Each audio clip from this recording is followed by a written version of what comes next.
Today we're going to talk about consultation and how to use effective communication to give or get the haircut that you want. Let's get it. If you were to ask me what I thought the most important point of a haircut was, I would tell you that it's consultation. In my opinion, why consultation is so important is because if you do not have a clear conversation about what you are going to do throughout the haircut, then you have a high chance of failing or not doing the best job during the middle or the end of the haircut. Now, consultation is just a term that I like to use for basically saying that I'm communicating with my client. Now, if you're starting out and this is maybe your first time cutting hair, or you just started a month ago, this video is definitely for you. It's already hard enough to find a good place to get a haircut. I'm sure we can all relate to a time that you've walked into a barbershop or a hair salon, you've sat in the chair, you haven't met the person yet, you feel a little bit uncomfortable, you don't know if you can trust them, and they kind of just ask you, hey, what are we doing today?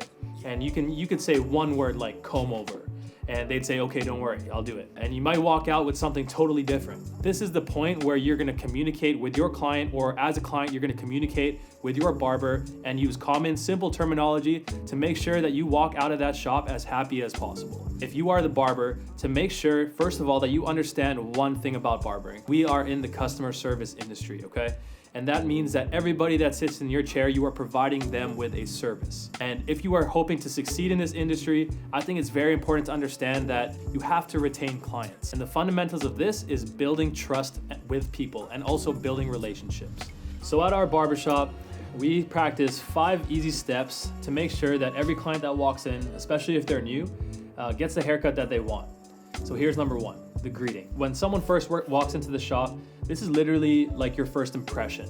If any of you guys have had a first impression of somebody before, you know that a first impression can go a long way. I think in society, manners go a long way. So to shake someone's hand, look them in the eye with a smile and welcome them, I think that is a very important step to know before somebody goes and sits in your chair. You can tell a little bit about their body language. You can tell if they're feeling a little bit down or if they're feeling good about themselves today. So make sure that you guys get in there and shake the person's hand, look them in the eye, and greet them properly. The second step to our consultation is asking questions. Not only is it going to show that you are a professional with a good understanding of what it means to cut hair, but it's also going to engage your client and allow them to give you the answer. I'm just going to fire out a bunch of questions that I use on the regular. How often do you style your hair? If you're going to give them a complicated haircut with all of these complicated processes and steps, you want to make sure that they're going to be able to benefit from that haircut, and it's not going to be something that they're not even going to style at the end of the day. Another question that comes to my head is, how do you put product in your hair, or do you expect your hair to just look like that? We have to understand the difference between a hairstyle and a haircut. So to me, a hairstyle is something that needs to be styled. You're either gonna make sure that your client knows that you're gonna need to use a blow dryer, or you're gonna need to use some product to make sure that it is styled this way, versus a haircut. A buzz cut is something that is gonna look like a buzz cut whether it's styled or not. And often you can't style it, or you don't need to style it, because at the end of the day, if they're in a working environment where they need to make sure that their hair is always styled, you want to make sure that you leave enough length for them to style it, or adjust the haircut to them to make sure that the style is actually in fact achievable. When was the last time you got your haircut? If they are looking to get the same haircut as they did last time, you can at least see how much the haircut has grown out. If they said 3 months ago since my last haircut, you're probably gonna think to yourself that, okay, I probably gotta take off a lot of bulk here. But if they just got their haircut last week, chances are that it's not gonna look much different than it did last week. And you can actually, instead of restructuring the whole haircut, you can kind of play off of the key things that the client really wants to keep about the haircut. So ask them, what kind of features about the haircut do you like? Do you like how the front is longer than the back? Do you like how the sides are square from the front? Do you like how it has, do you like putting volume into your hair? Do you want to take your hair back?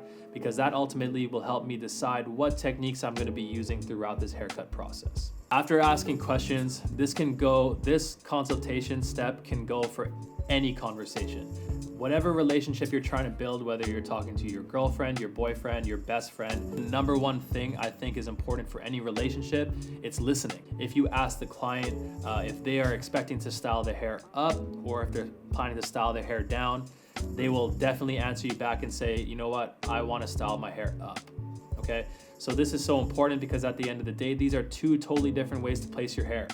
And if you are a client, make sure that you are communicating with your barber and not only giving out all the information that they need to give you a better haircut, but making sure that they are listening to you. All right, guys, we're on step number 4 now. And step number 4 is giving the client your professional recommendation. Don't you think that it's so important for someone to sit in your chair, to trust you, and also keep in mind that you're trying to retain clients, especially if you're starting out? Being a professional and putting yourself above and saying that, hey, I know what I'm talking about. That is super important for your client in order to make them trust you. Because at the end of the day, if you don't know what you're talking about, they might not come back to you. All right, guys, we're on the last step. Step number 5 is so important. It is probably the most important step, making sure that you've done the 4 steps beforehand, and it's giving confirmation. And by confirmation, I mean that you are in fact repeating everything back to your client that was discussed, and it could sound a little something like this. So I'm just gonna summarize what we talked about, and today you told me that we're gonna do a mid-skin drop fade, going all the way down to the shaver, and what I'm gonna do for you on top is comb your hair over to the side and make sure it has enough length to comb to the side, but in the front, I'm gonna keep it a little bit longer. And if the client says yes, then you make sure you hit him with the, I got you, bro, and let's get it started. All right, so there you have it. That's my 5-step consultation. I recommend you practice it. You don't have to practice in front of a mirror, but practice it on a client. You can only get better at it the more that you try it. So next, what I want to give you guys is common lingo that's used that comes into the barbershop, whether somebody is sitting in your chair or if you're having a conversation with somebody who's another barber. Here are a couple of things that I think we need to set straight. The most common one that comes into the barbershop that I feel like happens to me all the time, it's been happening to me for years. Somebody sits in my chair and says, I ask them, hey, so what are we doing today? And they say, just give me a taper. I don't know what a taper is to you, but a taper to me means that I'm only gonna be fading the sideburns and the nape of the neck. So you wanna make sure that you tell the client exactly what a taper means to you and ask if that's really what a taper means to them. Some other common lingos that might be thrown around in the barbershop are things like shape up or line up. Now, shape up versus line up, it has a lot of history behind it. If you're on the East Coast, you might actually be referring to a shape up as shaping an afro, or shaping it round or shaping it square. But some people might be using this on the West Coast to refer to a lineup. I really hope that you guys understand why it's so important to have a good consultation and also practice effective communication, making sure that you and your client are on the same page. Because at the end of the day, we pay to get our haircut, and people pay you to get their haircut by you. So make sure that you're giving them what you want, because at the end of the day, it'll benefit you in your career, making sure that people are coming back to sit in your chair, making sure that they trust you, and making sure that you keep yourself sharp as a professional. So thank you guys for watching. I appreciate it a lot. I'll see you next time.